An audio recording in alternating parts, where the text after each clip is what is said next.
What's happening, y'all? We are back again. This is yet another episode of According to Kaz Queen. This is episode number 3. I am Kaz. And I'm Queen. And this is According to Kaz Queen. Thank you guys for joining us. Of course, if you are just tuning in, please make sure that you like and subscribe to the YouTube page. Make sure you do that so you can keep up with all of the content coming from Kaz Queen. And also, make sure that you follow us on Spotify and on Apple Music and on Google. The audio of the podcast is up right now. So not only will you be able to see our bright, shiny faces on YouTube, you'll be able to check us out on Spotify and Apple Music as well. The first 2 episodes are up, man. So make sure you share that podcast with folks. Make sure you're riding. Make sure you're enjoying your summer. Make sure that you tune in to According to Kaz Queen, because we're going to have some pretty good conversations for you here, man. And we are chugging along here on episode 3.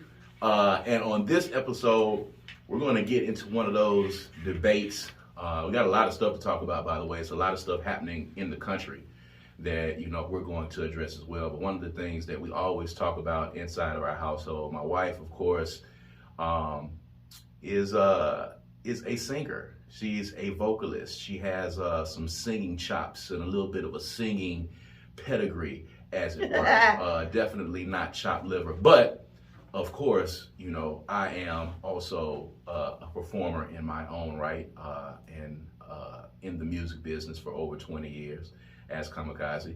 My music is up on Spotify right now and YouTube. Cheap plug, by the way. You can go check that out. But we have debates all the time about singers and singing prowess and the talent of particular singers. And we got into another debate the other day because we were watching the Verzuz. So we got to talk about this Verzuz. This is probably one of the most disorganized, most chaotic, ridiculous spectacles that I've ever seen. I don't know if Swizz Beatz and Timbaland will even go on with this after this. I think this entire thing has been destroyed after we witnessed Ray J and Sammy and Bobby V and Pleasure P on the stage. I don't even know where they got the concept to do an opening act. I don't know where that came from. Came from Ray J. And it could have very well come from Ray J. They were in LA, so maybe there's a possibility that Ray J had his hand in that. But they had an opening act that came on before Mario and Amarion, and we're going to get to that in a second. My first question is, and I think the most pressing issue I think that we had at that time is where did all of these tough ass R&B singers come from? What was that? Look, they were harder than like the Jadakiss Dipset fiasco. Like those guys came with some really big energy. Like they did all of them. I don't know what that was all about. That was crazy. It was a lot of shots thrown, a lot of undertones, a lot of, as the ladies would say, a lot of shade. A lot of shade, yeah. Thrown on the stage. It was kind of odd to watch. It was entertaining to me. None of these guys I would consider tough guys at all. I don't know. Out of all of, what? Sammy actually seems like his energy, and maybe Pleasure P a little bit, seems like they had an authentic, tougher than Bobby V and Ray J energy. I don't know. I just remember Sammy being a 12-year-old. That's all I remember too. R&B phenom. I didn't even recognize him. Of course, he grew up. He grew up, by the way. So, he has dreads now. He has a beard. He's a grown man now. Clearly living off of the nostalgia. He talked about, how I Like the Way was, one of the biggest records of all time. Of course, for all of these guys, all of their records were the biggest records of all time, to let them tell it. I don't remember any other records that Sammy had. There's a lot of people who came up, I think, listening to him that, knew some of the other records that he did, but he ended up by the end of the night kind of being like Pleasure P's hype man, I think, at the end. Well, I think that was just the way that they were lining up their music, because it seemed like it was Sammy against Ray J to me, and the other two was just there. I think so. But, you know, the funniest part, I think, Pleasure P was upset. He was mad. He was mad for real. He was mad. He was mad, like really mad. I think he felt like, you know, he was, you know, the better of the four on the stage. He felt like he had more hits. He was a lot more vocal. Sammy was very belligerent. And that's for lack of a better term. He called that man Brandy's brother. He called him Brandy's brother, first of all, which is what he is. But it's almost as if I don't need to say your name. Brandy's brother. Come here, Brandy's brother. Well, you know, we're going to get to the part, you know, where Mario was calling Omarion a little dancing nigga. You know, for dudes, the disrespect comes in me not using your name. When I call you by a pseudonym or I call you by a description of what we call you, that is to indicate to you that you are not worth me saying your name. Mm-hmm. So Sammy calling Ray J Brandy's brother, which, you know, I pretty much describe him as, really. You know, we'll get to that in a second. He was just really aggressive. He was mad. You know, everybody got up on the stage. You know, I mean, Bobby V, you know, was even talking a little trash, and he's, you know, quiet for all intents and purposes. You know, he had a few hits here and there. Ray J, you know, felt like, I guess because they were in LA, he felt like, you know, he was kind of putting something together. He clearly had promised a whole lot of other people some performance time during that opening act because it stretched longer because of a whole bunch of people that came on afterward. It stretched longer because of all the talking they were doing. It was a lot of talking. It was too much talking, but you do that when you don't have a whole body of work. It was a lot of trash talking. I don't understand why these guys suddenly became tough guys. It was really hard to watch. I think all of them together, if you stacked them up on top of each other, you know, would have made a regular, maybe a 6'1" person. They're all tiny, little guys, you know, talking, you know, an extreme amount of trash.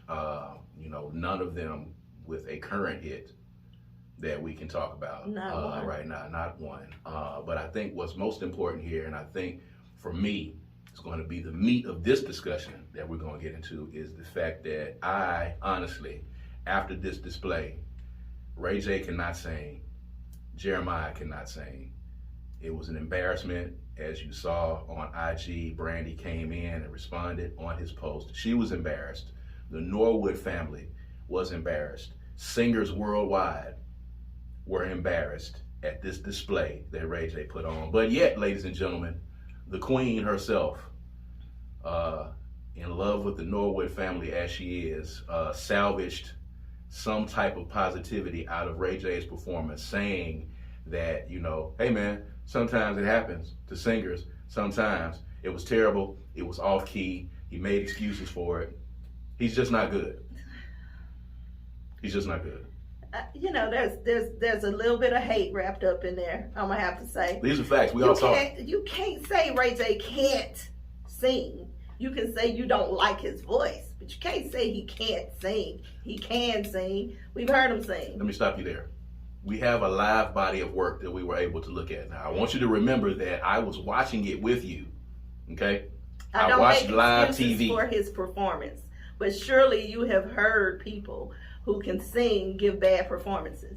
Now, let me stop you there. He could have just been out of breath. He was out of shape.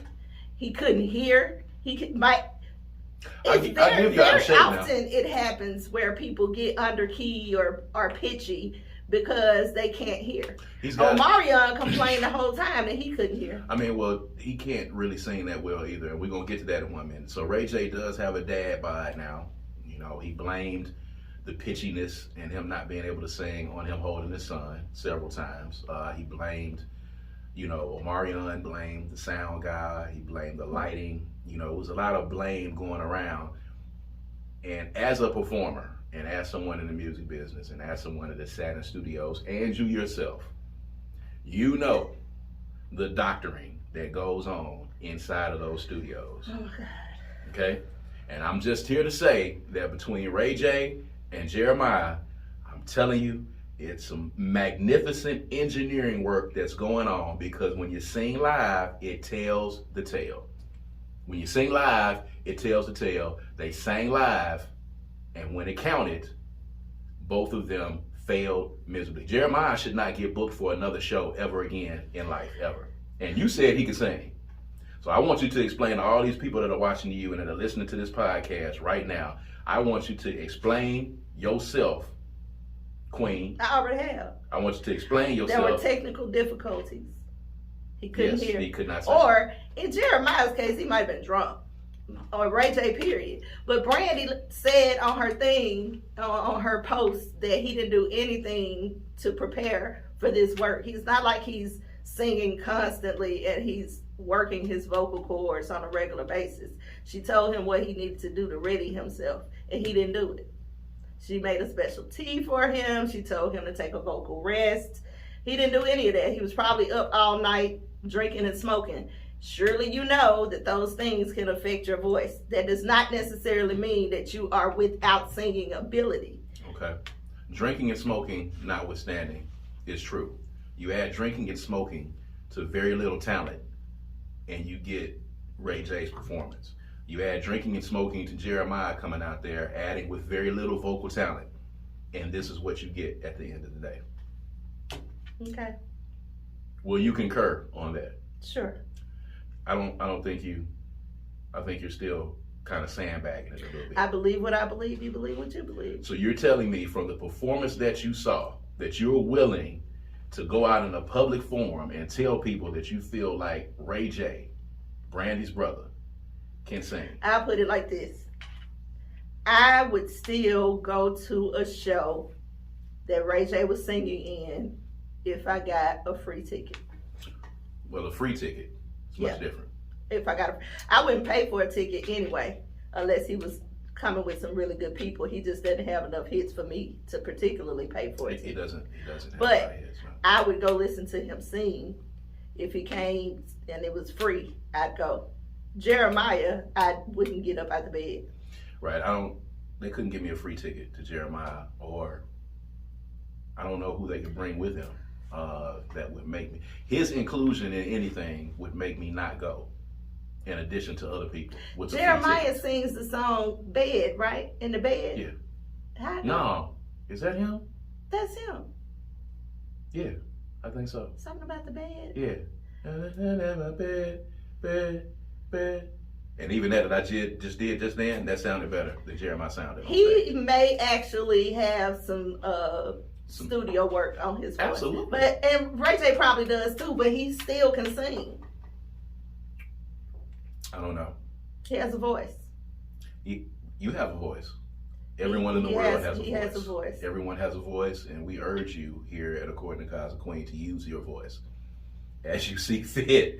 Ray J has a voice as well. Omarion is a product of putting stuff on top of your voice to sound a particular kind of way. Absolutely. Omarion was not drunk. He's in good physical condition. He still barely was able to. He's not a vocal giant. He's able to maintain a tune. He needed help. He's not a giant in any sense. But Mario, out of all of this, I can truly say Mario can sing, and I had no idea. Like, I completely slept on him. The boy can sing. You know, in the Twitter sphere, there was a lot of talk that Omarion was going to mop the floor with Mario in the beginning. And I think people were kind of alluding to the hits that they remember, B2K, some of those hits, maybe the Scream tour, they were kind of alluding to that.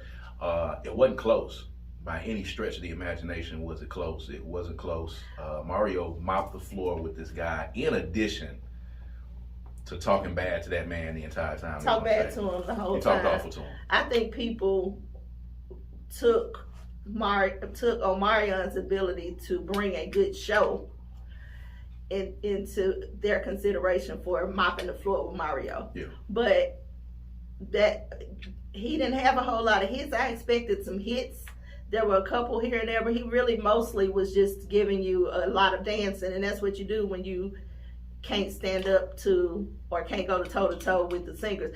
Mario didn't have some dancers, but that dude saying he came there with the intention of making sure everybody knew and left there knowing that Omarion could not outsing him. That was his whole reason for being there. I don't think Omarion can outsing anyone.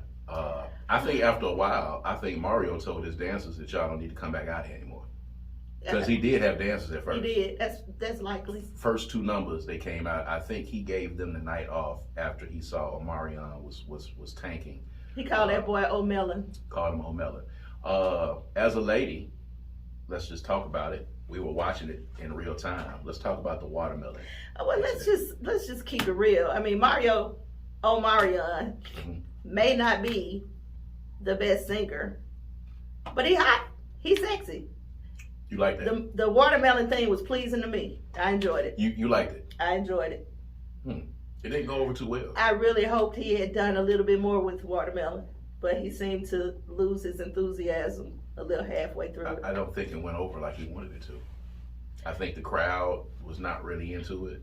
The reaction on social media was not good at all. I think had Mario not come back and poo-pooed the heck out of it, it would have gone over well. Mario immediately attacked it. He did. He said, y'all weird. Y'all eating watermelon on the stage. Y'all weird. It was 2 weird guys here.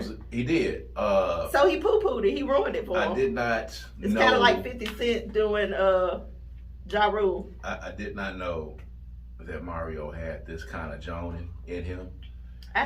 He was nonstop on that man from the beginning to the end. It was nonstop. The jokes were fantastic. They were well placed.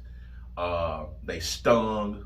They hit hard. They hit hard. They hit home. When you in a Joan session, when you joning on somebody, and then when you know that you're up on them, and then you dig in.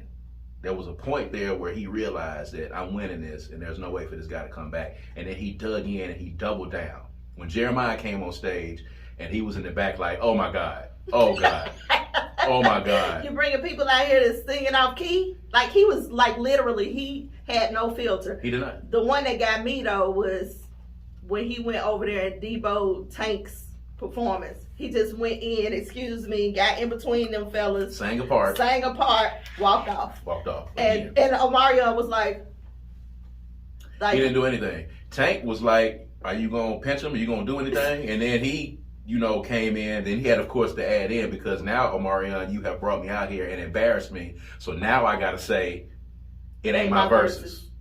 Just so I can let y'all know. Which Mario didn't back down from that either. He was like, you're right about one thing, Tank. It not your verses. That's it. That's true. I loved it. I absolutely loved it. It's fantastic. I became a Mario fan. And started following him immediately. And pulled down some of his songs because I want to hear some of the later stuff that he was singing. When he guest starred on Empire for that bit, you remember when he came on Empire? He did. He did. I thought then, I was like, okay, this must be, the career's apex now. He's doing some acting or whatever. This, as a lot of the Verzuz have done, has rejuvenated his career. Not just because people are calling him a supervillain. They're calling him the Killmonger of R&B now. And I don't know a better moniker that you could have outside of maybe being a Black Panther R&B, but the Killmonger of R&B right now, he's a supervillain that we all love. Yeah, he should be in the studio right now or putting something out right now. He should. It's a wave he needs to get on top of. I'm going to tell you this. He joined Omarion for a solid hour, and then Omarion shook his hand at the end and bigged him up. How do you do that? Well, they friends. It was really? All in the art. I don't know if I really joined my friends like that. Ray J shook Sammy's hand. And he shouldn't have. Them dudes are back. They probably went out that night and kicked it. I don't know. For me, if we cool, some of these jarbs that I heard are not going to fly.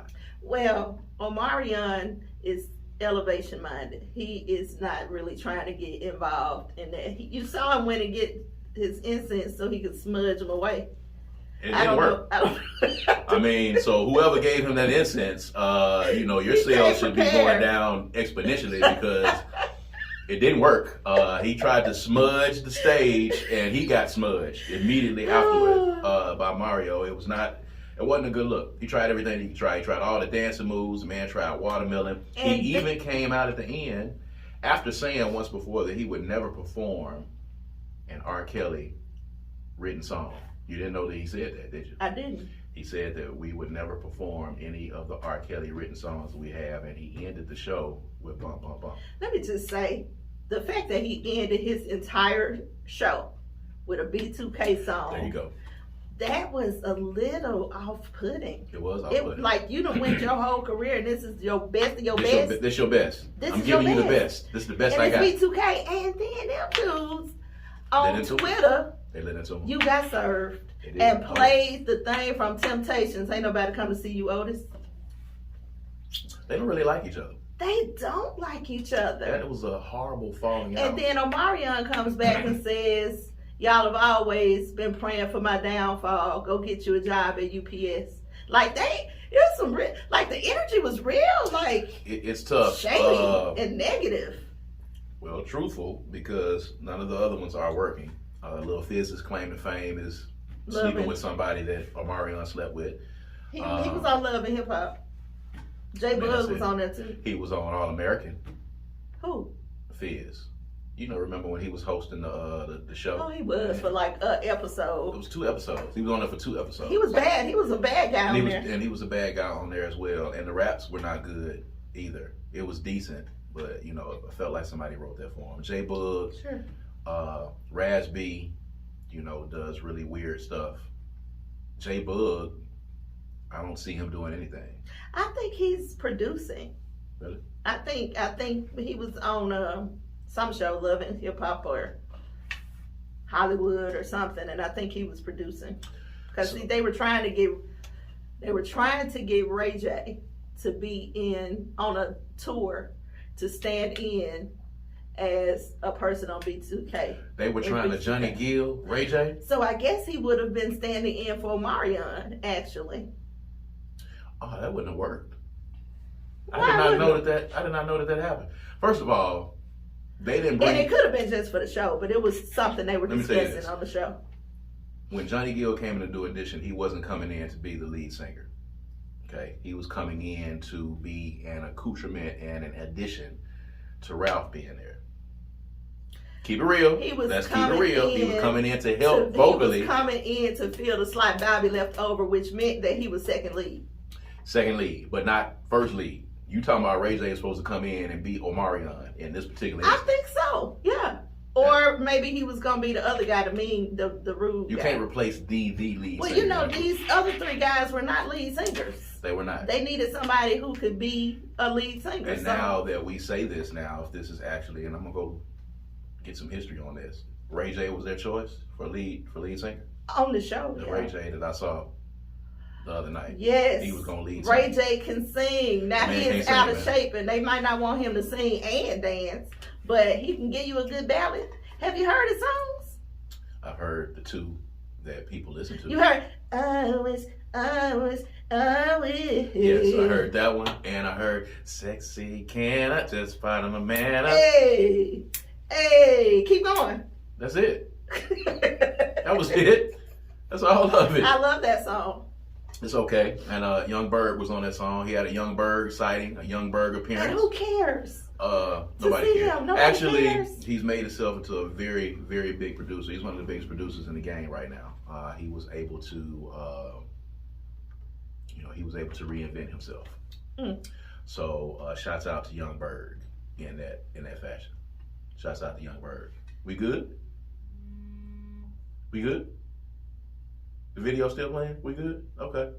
We have our producer in the back, ladies and gentlemen. This is the little one, Braylon Shamila. She's on camera work, so you know we putting them to work early. We're making sure that everything is still good. But anyway, if you're just joining us, this is according to Kaz and Queen. I am Kaz. And I'm Queen. And this is according to Kaz and Queen. This is episode number 3. We're talking about Verzuz. We're talking about how awful of a singer that Ray J is. It's terrible. Jeremiah's awful. Jeremiah should not get any more work. That was embarrassing. He should be doing something immediately to make up for what has happened. It was terrible. It was embarrassing. It was embarrassment to people who can't sing. I'm not gonna argue that. I really, literally only know that one song from him, so I can't argue to his. And he sings in a very high tone too. But I will tell you that Ray J is not a horrible singer. I can't let you put that on that man. He was terrible. His display that night was not favorable. However, I do believe it was that night. Your caping for the Norwood family is off-putting. I like what I like. I like their voices, period. We're not going to even get into the Brandy thing because you get really emotional. I get emotional. You do. You get emotional. My wife thinks that, she says that Brandy, and I quote, I'm going to quote this. She says that Brandy sounds like a chorus of angels. All right? That's what she says that Brandy sounds like, ladies and gentlemen. She describes Brandy's voice as a chorus of angels. I stand on it. I stand on it. A chorus of angels? A chorus. As if the rapture is happening, as if you are walking through the pearly gates. That's what I want to sing, Brandy. If I'm walking through the pearly gates, I want to hear Brandy. Brandy can sing. Oh. I just want to go on the record. It's the first time you've ever said that. You know, you put Brandy in the same category you put Ray J in. No, most absolutely of the time. not. Brandy doesn't even put herself in the same category that Ray J. Brandy is so far up there vocally that most of the people that you would name can't even touch her. Monica. Monica can sing. Let me say this so I can get this out there so it can consistently and forever be broke.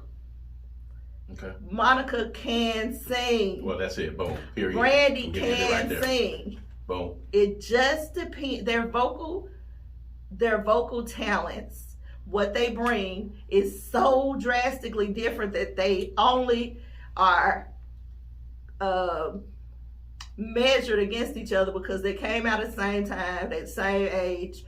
But if you like Monica's voice, you are probably not gonna like Brandy's. If you like Brandy's voice, you're probably not gonna like Monica's. It's two different because they sing totally different. They do. And I can appreciate Monica's style and how she sings, but it's not my preference. Listen, let me tell you. I like more breathy, soulful singing. You are a vocalist. You like to dig into the technical aspects of the voice. And you like hip hop, and you like very little vocality. You just like getting to the point, like Jagged Edge. That's wrong.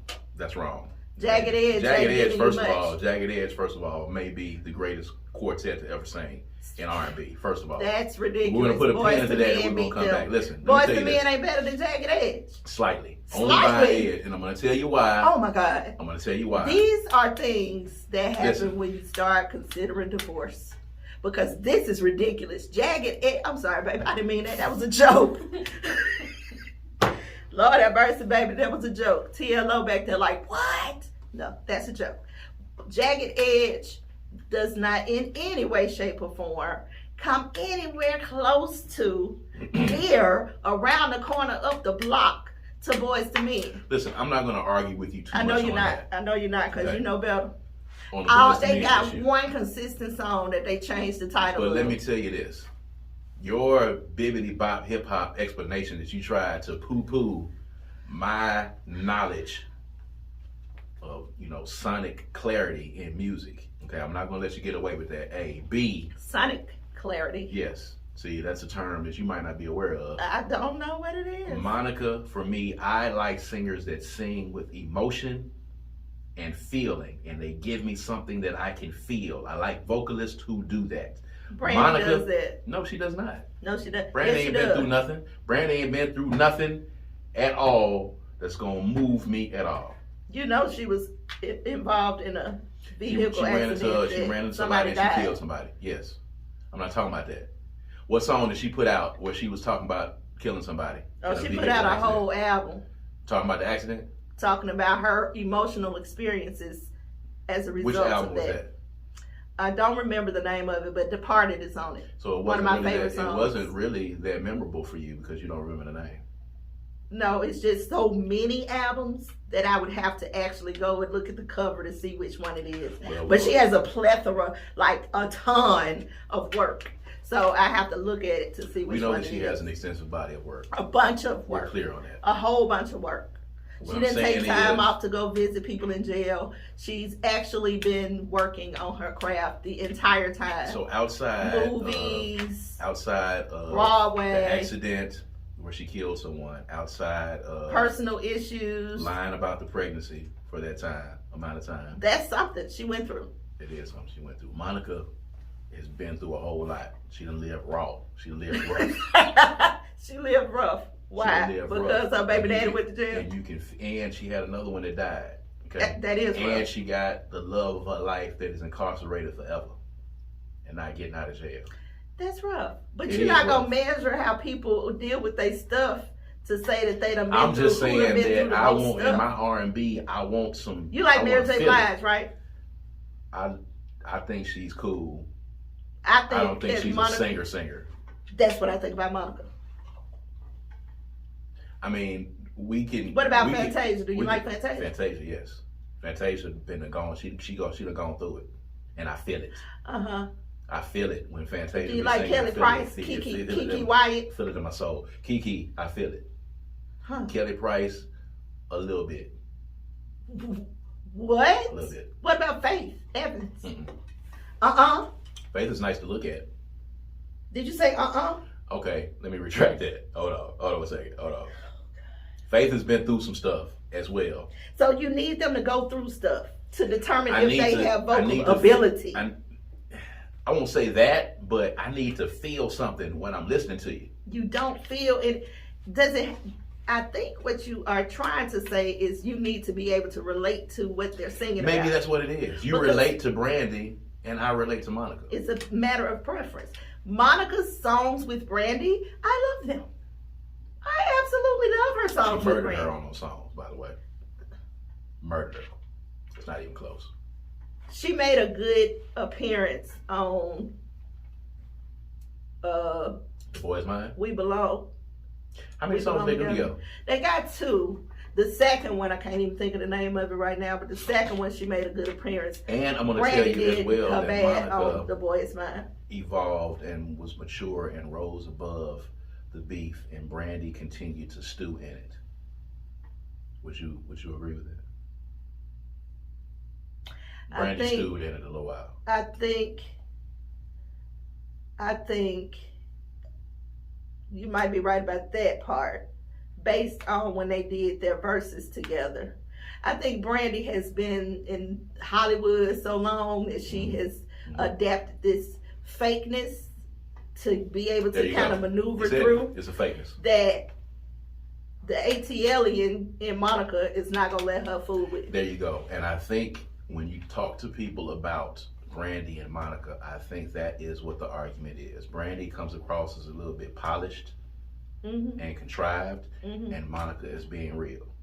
That has nothing to do with vocality. Does not. So you're saying that people are having difficulty identifying likability because they are, identifying whether they like them vocally because it's about likability. And at the end of the day, Brandy is not the most likable. There you go. I will say that, but I'm able to separate that from her vocal Some ability. people are not. And if you take a few points away for likability and you add them to the person that you like. We're not talking about likability. We're talking about vocal ability. We're talking about, for me, I think. I'm sure people didn't like. There's a lot of people that don't like Mariah Carey, but nobody's saying she can't sing. No, you can't doubt that at all. And she has had some horrible. I don't think her voice is even there now. Yeah, I don't think her voice is there anymore. So maybe that's what happened to Ray J. Maybe. Not that he was on Mariah Carey heard him sing something a cappella previously. I would have had to hear his vocals previously with no music before the other night, because you can age, you can gain weight, you can smoke and drink, and so you can lose it like Mariah Carey. So in order for you to be able to tell that somebody can sing, you got to hear them sing a cappella. It's got to be a cappella. That's crazy. So you done heard Monica sing a cappella? Yes, I have. You done heard Jagged Edge sing a cappella? Absolutely, I have. Absolutely. I don't even know how you can, what's next on our topics, child? Look here, you're not going to poo-poo Jagged Edge, okay? First of all, you're not going to say that. They the only group in history that jams got 4 guys and sing 2-part harmony. That's it. I'm done. There it is. There's your same gripe that you try to pull out. Every time you just try to pull that out of thin air. You try to say that they sing in 2-part harmony. They sing it at least 3-part harmony, at least. Okay? I'm not gonna say. They I'm gonna go on three. record and I'm gonna say right now it's not 4-part harmony, but they don't have to do 4-part harmony. Why they don't? They got Because 4 they don't have guys. to, 'cause They're they an do R&B it. group. 'Cause Everybody they should have a part. The other guy has a part. Yeah, to sing in unison with the other guy. Yes. And sometimes you need a team player like that to be on your team. Boys to Men has 4 individual dudes, now 3, that all want to sing lead parts. Nobody wants to be a part of the chorus anymore in the groups. Jagged Edge has a dude that wants to be the chorus. When you have 3 people that can actually all lead, you don't have to worry about that. Jagged Edge, they don't have that. I don't know if we need a group with all 3 leads in it. I don't know if we need that. We had Jagged Edge, we had Boys to New Men Edition. still working, so they must have somebody out there that's interested in them doing that. And I know you're not finna sleep on Ooh Ah and all them songs. They be singing. They be singing. They be singing. Come I got on, Motown Philly. Come on. Which I feel is their best work. I don't even believe people out there in watching us land. I don't even believe this is a real conversation. Like, seriously. I cannot believe that I'm having a discussion about Boys to Men versus Jagged Edge. It's ridiculous. I entertain this Monica and Brandy thing because most people in the United States have to have this discussion if you listen to both of them. So I entertain that. But this Jagged Edge Boys to Men thing, and we hadn't even talked about Jodeci. We hadn't talked about Yes. Jodeci. We hadn't talked about Drew Hill. We hadn't talked about any of those people. They all better than Jagged Edge. That is blasphemy. I think Watch you your just mouth. like them because they look like rappers.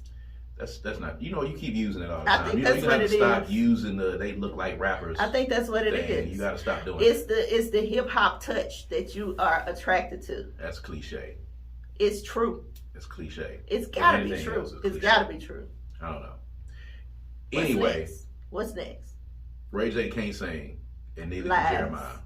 Okay, so that's where we're gonna end this part of the conversation. Okay. No, we're not Neither going one to of end them it there. can We're sing. going to say Ray J did not have the best night, and What's Jeremiah, gonna happen the next time? What's gonna happen the next time? The next when night, I'll when reconsider. But can we at when you least hear give him again, another and it's chance? just as bad. Let's give We him giving another chances chance. now?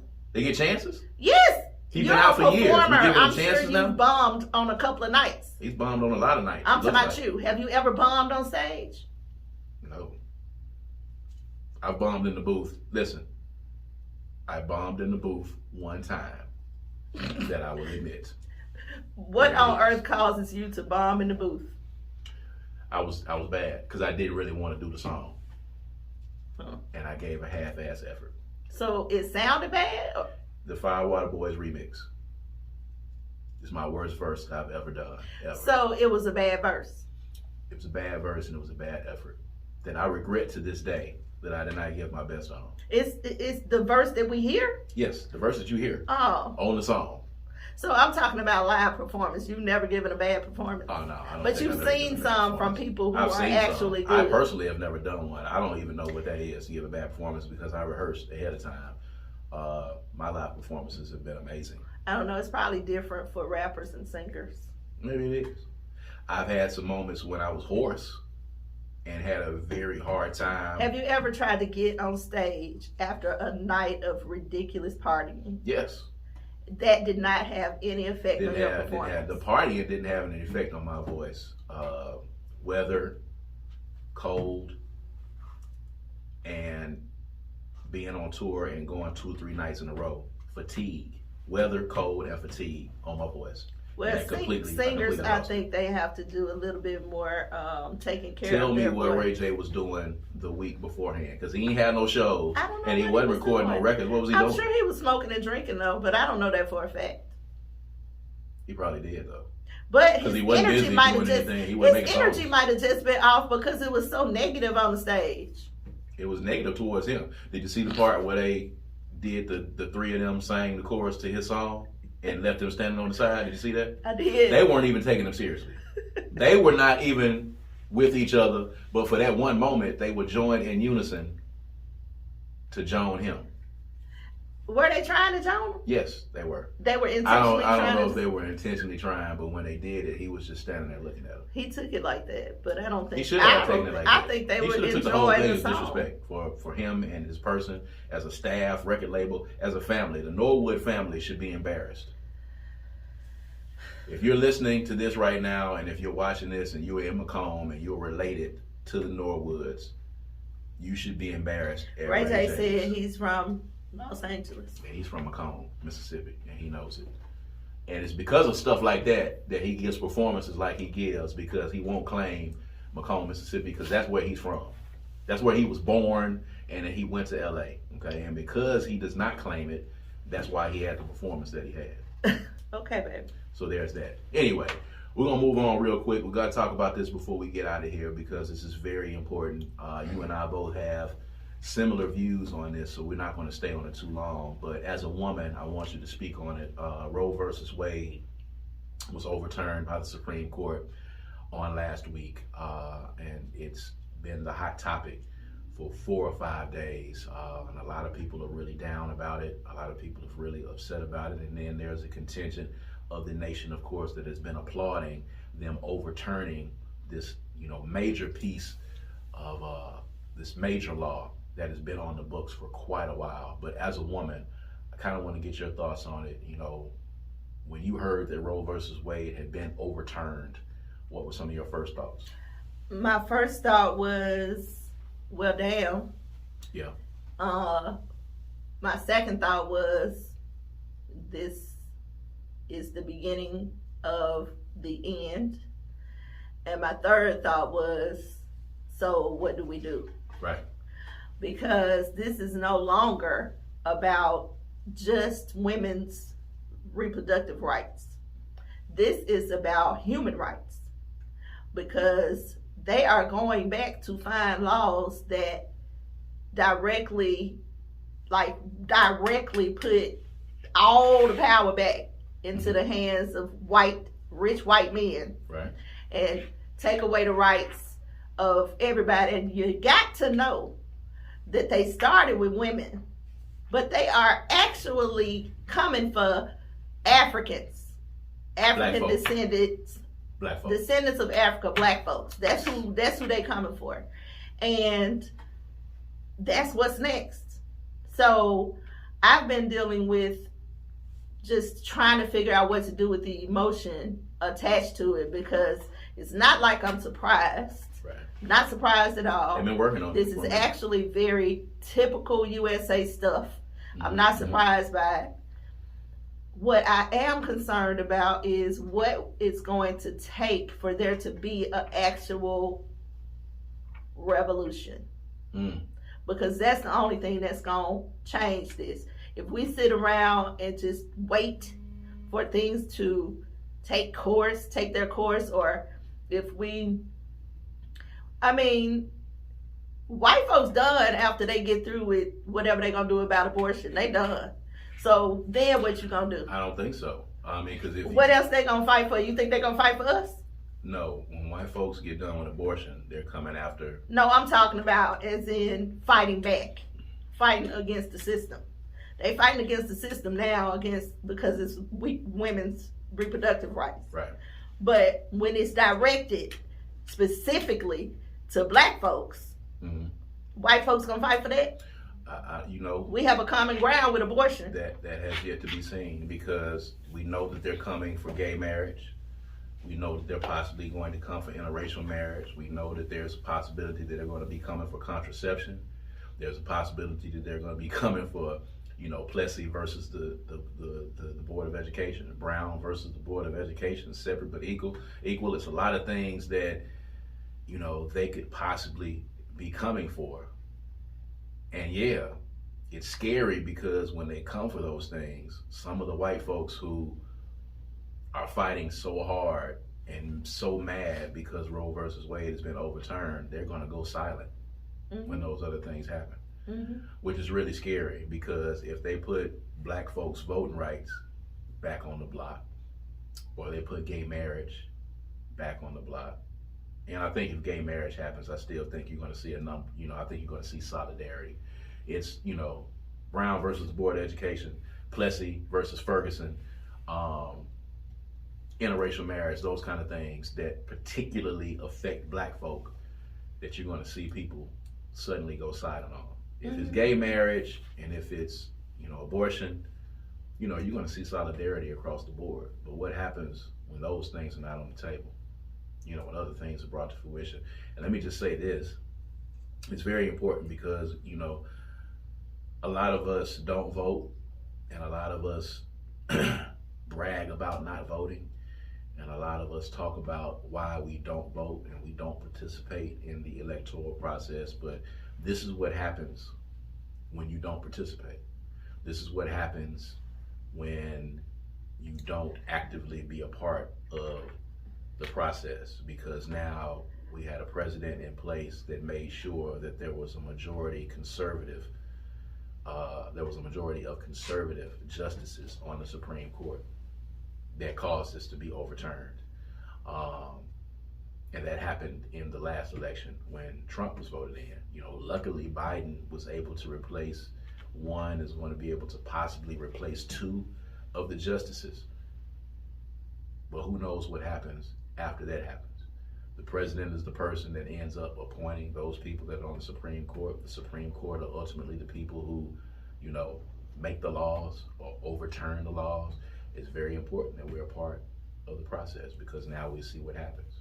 Who would have ever thought years ago that Roe versus Wade would be overturned? Who would have ever thought it? But as a woman, again, I know that we stand, and myself as well, we agree on this. We stand with women, and we stand with women and their right to choose what they do with their bodies. We stand in solidarity with women. We don't agree here at According to Kaz Queen with the decision to overturn Roe versus Wade. And hopefully we're going to try to figure out solutions. We may even have people on the podcast here on the show at some point who can speak to these issues. Yeah, because it's people on the ground doing the work. Absolutely. That look like us. Absolutely. That you don't see when they film it on the news. Those aren't the people that they show you. They Right. show you the people who they want to be the face of it. But Right. there are people who look like us who have been putting in this work and who stand face to face with the opposition and yell in their faces. Like, Right. that's a real deal. So, it bothers me in so many different ways, because I know ultimately what this is about. Mm-hmm. And it's really just about stopping Black lives. They killing us. They stopping reproduction. They trying to, it's just an all-out war against Black lives and the existence of Black people. I'm going to disagree to a point there. I don't think it's really them trying to stop Black lives. I think that this is an effort because, if we heard Mary Miller make her comments at the Trump rally, this was a victory for them, and a victory for what she says is a victory for white lives. The last census, for those of us that were paying attention, the last census showed that the numbers of white folks in this country was beginning to dwindle, and that the numbers of minorities and Hispanics. What you disagree with? No, what I'm saying is that they're not trying to stop Black folk from reproducing. They're trying to create more white people. There's not enough white people for them. They are leery of the numbers based on the census.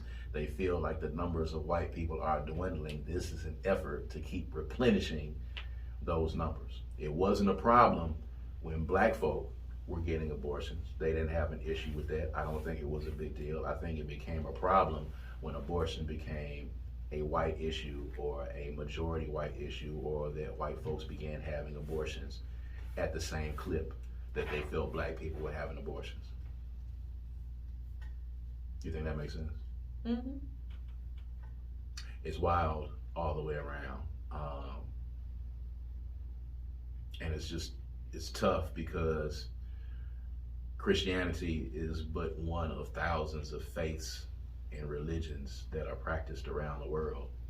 And you can't give me a non-religious reason why you would overturn Roe versus Wade. It is all solely based upon religious ideology and Christian ideology. Well, if they'll tell you that it's a sin against God, to have an abortion, but I don't know that that's biblical.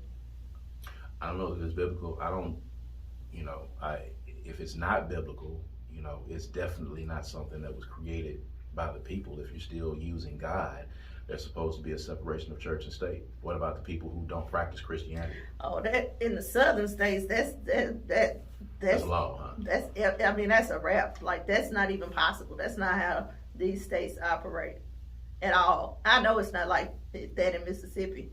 Right. There is no separation between state and church. Which is crazy, because there still will be states where abortion will be legal. Mm-hmm. And none of them are and it's ironic because none of them are in the South. When this passes and these southern states repeal Roe versus Wade, if you are in Mississippi, the closest place you will be able to go to get an abortion is in Illinois. And it's the same states that did not want to acknowledge the end of slavery. Yeah. It's the same thing. They did not want to acknowledge that they lost the Civil War. Yeah. Confederate heritage. And continued. I'll be damned. You're not going to tell me what to do. Just continued it. Didn't tell the slaves they were free. That's it. It's just, and it's been a continued struggle in the South. And I just don't believe that what we've been doing is enough. The marches are great. Mm-hmm. The rallies are great. But I think there has to be some other form of movement to happen. And at one time, I believed we had to work with allies, but I don't even know that I believe that anymore. I'm struggling. I'm at a loss right now. It's a struggle. I guess I'll be able to identify it when I see it, but I don't know what it's going to take, because I went to an abortion rally a couple of weeks ago, right. Whenever, mm-hmm. And I walked up on them. They actually came. It was on some Donald Trump stuff. You know how Donald Trump's followers would come to the... Right. They actually came and set up in front of the stage to spew their belief systems onto the people who came in support of the rally. I thought that was not only disrespectful, but that's almost like my enemy coming to my birthday party. That's exactly what it is. You, in the hood, you will be messed up. Mm-hmm. You gonna catch your grave site there. It's crazy because they kind of know where and when to do it. I know that there are certain places, we are, if you listen to us, we are in Jackson, Mississippi. And in Jackson, Mississippi, there's only one place where abortions were performed, and actually they call it the Pink House. And actually, Jackson, Mississippi was the onus. The Pink House was the onus for the fight for abortion. It was the lawsuit that was filed on behalf of the Pink House in Jackson, Mississippi, that started this ball rolling. It's the only abortion clinic that was in the state of Mississippi. And I know because of where it's located, because of where it sits, it has been amenable for a lot of those people to come and protest. But I know for a fact if it was someplace else, and I know if it was located someplace else, and there were not rallies taking place at the Capitol, these folks, might not be as apt to show up and protest as they were, because they're very aggressive. They are very disrespectful. Very aggressive. They will get all up in your face. I just really want to take this moment to give a shout out to the people who did the abortion rally. She wrote Mississippi in Action. Mm-hmm, mm-hmm. I think the ACLU, I don't want to name all the people because I don't know who all was involved. We got to send a shout out to Valencia. I do know that Mississippi in Action and Valencia Robinson were over it. She's the one who invited me to the rally, so I know she was a part of it. Right. So shout out to them. That's some hard work when you are actually on mission and on task, and to have opposition in your face screaming the entire time at you. Speaker after speaker after speaker. They just constantly screaming. That is a hard thing to do, but those ladies did it. It was beautiful to see. We were able to detach from it and, not put our energy into it, and that worked. Mm-hmm. So I just want to commend everybody that was there that is really actually doing this work and putting their feet to the ground. Right. Because this is what it's going to take. It's going to take putting your feet to the ground and reaching people who are not being reached and who are not aware, who are not participating in the story that this is. So kudos to y'all for doing that. We Absolutely. need that, and I invite people to pay attention and get involved because it's important. It's very important, and this is the time that you need to be taking what's happening in the legislature very seriously and pay attention to what's happening in the Supreme Court, because they are making or quote unquote repealing the laws that affect your lives. So it's very important that you're involved in that and don't be detached from it. It's not a badge of honor to not vote. It's not a badge of honor to not participate in this process. I've seen a lot of people talking about this abortion issue because abortion is something that does touch a lot of people's lives.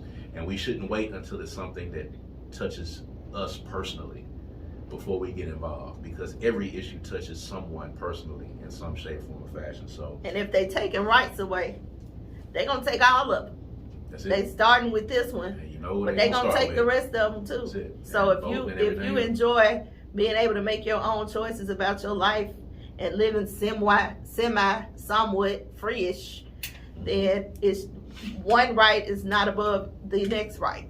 All of them are human rights, and we need to fight for human rights, period. The freedom to choose who you want to love and love them how you want to love them, that is a human right. Nobody has the right to tell you who you can marry. That is a human right.